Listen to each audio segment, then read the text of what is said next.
Hello mga kabibig! Welcome back sa ating bagong YouTube channel. Ito ang pinakamaingay na YouTuber sa balat ng YouTube. Ako si Kabibig, maglebak-lebak na time with evidence. Ano ba naman itong bagong pasabog ni Erwin Tulfo? Nako mga kabibig, Amerika, binuking ang pagsisinungaling ni Erwin Tulfo. Sinisigaw ng netizen na ipa-disqualify si Erwin Tulfo sa pagtakbong senador. Hala, ano ba ang nagawa ni Erwin Tulfo? Naku, mga kapipi. Grabe trending si Erwin Tulfo ngayon. Lalo na sa kanyang pangalan na si tawag doon? Erich Sylvester Tulfo. Ay, Erich. Sabi na iba, wow, ang ganda ng pangalan, Erich. Nako. Dito mga kabibig, balita ha, merong isang ginawang fraudulent. Ano fraudulent kabibig? Kung paano ba yung parang dito ang hirap talaga magtagalog. Yung pangilad ba? Sabi sa'yo, mangilad si Tulfo. Ito ha. I-share ko sa inyo ang pagpangilad ni Tulfo daw di umano. Dito mga kabibig ba? Ito ha, i-share ko lang ha. Ito oh. Erwin Tulfo, fraudulent identity scandal. Hala, parang gumagawa siya ng sariling identity na hindi totoong siya. Nako. Tulfo's track record, tika muna kabibigyan ito. Tulfo's track record of deceit is now internationally recognized thanks to the U.S. Department of State. A letter from the U.S. Embassy in Manila dated October 11, 2022 revealed that Tulfo fraudulently acquired a U.S. passport under the name of Erich Sylvester Tulfo. Wow, ang gandang pangalan, Erich. Claiming to be born in Hawaii. Ooh! However, evidence, including his own admissions, proves he was born in Tacloban City, Leyte in 1963. This isn't just a clerical error or a simple misunderstanding. This is a calculated attempt to manipulate U.S. immigration law and claim false identity. Hala, subale, yung kakontra ni Tulfo ang U.S. immigration. Nako, Tulfo's admissions that he obtained his U.S. birth certificate fraudulently confirms his intent to deceive. Oh, gusto niya mangloko? Nako, the U.S. authorities revoke his passport, deeming it illegal and fraudulent under 22 CFR 5162A2. How can a man who has lied about his very identity, who has cheated an entire nation, have the audacity to represent the Filipino people in the Senate? Nako mga kabibig, totoo kaya itong pasabog ni Optic Politics? At nako, merong mga ebidensyang post ngayon kabibig Ito kabibig ha, wait muna, i-share ko sa inyo. Kasi nagtataka dun ako. Bakit ito lumalabas ngayon? Kasi tatakbo si Tulfo bilang senador. Pero ano nangyari? Ba't merong ganito Tulfo? Dapat sumagot ka. Ito kasi ang kabibig Ito yung shinare ni Boljakan, Maharlika. Nako si Maharlika pa. Maraming itong mga sources ng information. Ito kabibig ha. Ano ba ito? Tingnan natin anong laman nito. Letter pala to ni Erich Sylvester Tulfo. Ay, ito yung pag tawag dito, yung kanyang passport ay na-revoke kasi gumagawa pala siya ng kanyang sariling ibang pangalan. At nalaman ng US Immigration. The Department of State has revoked US lakihan natin ha. Yan revoke US passport. Issued you pursuant ito pa, which provided a US passport may be revoked when it has been determined that the passport was obtained illegally. Hala. So, kumuha sila ng passport na illegal, fraudulently and erroneously. The regulation cited in this letter may be found. Ito na. Department record shows that you initially executed a U.S. passport application in 1991 in which you were issued U.S. passport. Na, ganyan ma'am. On October 19, 2001, you submitted a U.S. passport renewal application and where U.S. issued passport number. Additionally, on August, matas na istorya ito kabibig. At gumawa sila ng investigasyon. An investigation revealed that Eric Sylvester Tulfo, born on December 13, 1965 in Hawaii, is not your true identity. Hala! Evidence suggests that you are Erwin Tishiba Tulfo, born on August 10, 1963 in Tacloban City, Leyte, Philippines. In fact, on June 27, 2022, you signed a voluntary statement that you were born in Philippines and you obtained your U.S. birth certificate by fraudulent means. So nag-sign pala siya na talagang, ito you sign a voluntary statement. So nag-statement siya na ako ay isinilang sa Pilipinas at na-obtain ko ang aking US passport or US birth certificate by fraudulent means. So nanuloko ako.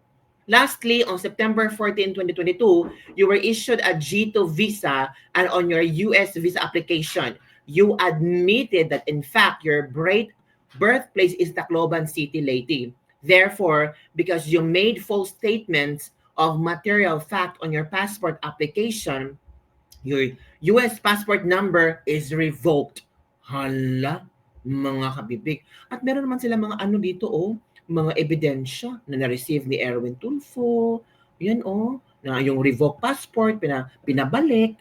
Nako, mga kabibig, yun na nga ang sinasabi natin. So, kailangan talaga nating tingnan yung mga tumatakbong senador na yun. Baka ma-ispokong tayo. Naku, kung ginagawa ito, kung totoo man ito, na ginawa ito ni Erwin Tulfo, naku, mag-isip-isip ka talaga kasi kung ginawa niya ito, pwede din niyang gawin sa pag-upo niya bilang kung senador, kung someday manalo siya. Di ba mga kabibig? Kalarki naman. Ang dami mga pasabog ngayon. Mas mabuti, mas malawak ang social media ngayon, no? Kasi hinay-hinay na hinubaran ang mga tumatakbong senador. Ito pa, Ito, napakasinungaling ni Erwin Tulfo, sabi ni Joey. Noong November 22, sinabi ni Erwin Tulfo na nag-renounce na siya ng kanyang American citizenship bago mai-appoint ni BBM as DSW Secretary noong July 22. Renounce, ibig sabihin siya ang nag-reject sa US citizenship by taking oath of allegiance to the Republic of the Philippines. Pero mali pala, na-revoke pala yung kanyang passport.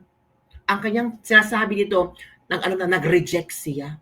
Hala, pero ang katotohanan, lumabas talaga. It means, walang usok na hindi lumalabas. Di ba? Pero itong dokumento na kumakalat na ni-revoke ang passport mo dahil mandurugas ka? Hala. June 27, 2022, nagpa-renew ka ng US passport mo. October 11, 2022 pa lang, alam mo na revoke na ang US passport mo. Hay nako, dapat talaga di ka manalo. Nako mga kabibig, ano ang iyong komento tungkol dito? Ito ang sabi ng mga netizen mandurugas daw si Erwin Tulfo. Uy, wag naman pong ganun. Ang dahilan dito mandurugas na, hindi ka bibig. Kasi US na yan ang US na nag-revoke, ang US na nagsabi na gumagamit siya ng kakaibang pangalan, Eric Sylvester. Ano nagawa niya sa ACT-CIS? Akong narinig, baka ayaw lang i-publish or bodyguard lang talagang siya natamba at pagpunta sa palengke. Boto lahat ng pinibilaban candidate para senador. Diyan lang tayo makaganti. Halalan sa Mayo 2025 tayo makapangyarihan kahit huwag iboto ang mga kandidato ng adisyon ni Bangag. Sana matuloy na pagkakaisa na mapatalsik na yung mga mahinang nilalang na presidente. At kung hindi man, huwag natin iboto ang lahat ng politika or politiko ng administrasyong ito.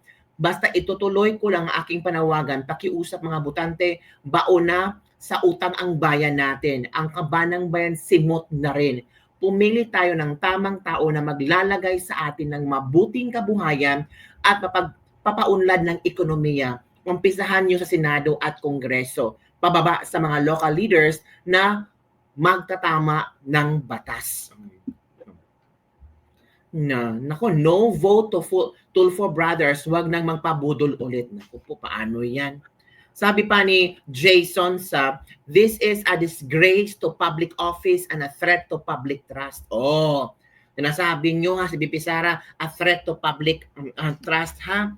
Oh, how can a man who has lied about his very identity, who has cheated the entire nation, have the audacity to represent the Filipino people at the Philippine Senate?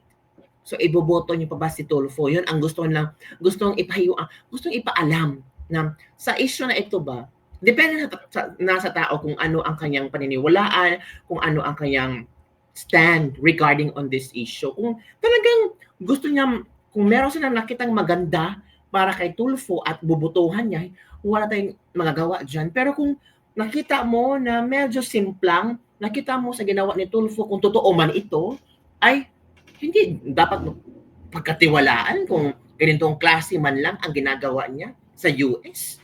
Diba? Kaya, sino kaya naghalukay ng mga impormasyong ito?